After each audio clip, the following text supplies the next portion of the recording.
Hello నమస్తే అందరికీ. ఈరోజు నేను గోరుచిక్కుడుకాయ కర్రీ చేశాను. ఎప్పుడు చేసే విధంగా కాకుండా ఈ విధంగా ట్రై చేయండి. టేస్ట్ అయితే చాలా బాగా వచ్చింది. వేడి అన్నంలోని కూర పక్కన పెట్టుకొని ఇలా కలుపుకొని తింటే ఆహా ఎంత బాగుందంటారు. ముందుగా గోరుచిక్కుడుకాయలని బాగా వాష్ చేసుకోవాలి వాటర్లోని 2-3 సార్లు. అప్పుడే మురికి ఇసుక ఏదైనా ఉంటే పోతుంది. మా ఛానల్ని కొత్తగా చూసినట్టయితే లైక్ అండ్ సబ్స్క్రైబ్ చేసుకోండి. చాలామంది వీడియో చూస్తున్నారు కానీ లైక్ చేయట్లేదు. లైక్ చేయండి. ఎక్కడ స్కిప్ చేయకుండా ఎండ్ వరకు చూడండి. ఇదే ప్రాసెస్ మీరు కూడా చేసి ఎలా వచ్చిందో కామెంట్ బాక్స్లో పెట్టండి.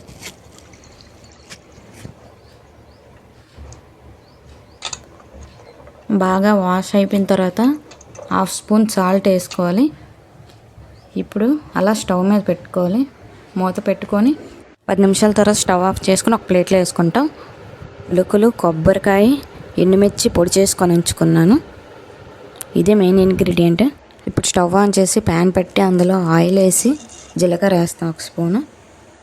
ఆ తర్వాత ఉల్లిపాయ ముక్కలు, కరివేపాకు వేసుకొని బాగా ఫ్రై చేసుకోవాలి. బాగా ఫ్రై అయిన తర్వాత ఇప్పుడు గోరుచిక్కుడుకాయ వేసుకుంటా.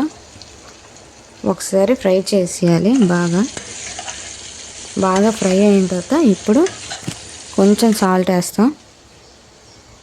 ఆ తర్వాత పసుపు కూడా వేసి బాగా కలిపి మూత పెట్టుకోవాలి. మూత తీసిన తర్వాత మనం తయారు చేసుకున్న పొడిని వేసుకుంటాం. అది కూడా వేసి బాగా కలుపుకోవాలి. సిమ్లో పెట్టి బాగా ఫ్రై చేయాలి వాటిని. ఇప్పుడు 1/2 స్పూన్ కారం వేస్తాం. ఎందుకంటే ఆల్రెడీ అందులో కారం మనం తయారు చేసిన పొడిలో కారం ఉంది కాబట్టి. అది కూడా వేసి బాగా కలుపుకోవాలి. అడుగున మాడినట్టు అనిపిస్తుంది, అందుకే నేను కొంచెం వాటర్ వేసాను. ఇప్పుడు మసాలా కూడా బాగా మిక్స్ అవుతుంది.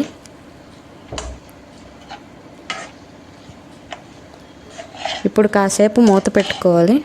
మళ్ళీ బాగా మగ్గిన తర్వాత మళ్ళీ మూత తీసి చూస్తే అంతేనండి, గోరుచిక్కుడుకాయ రెడీ.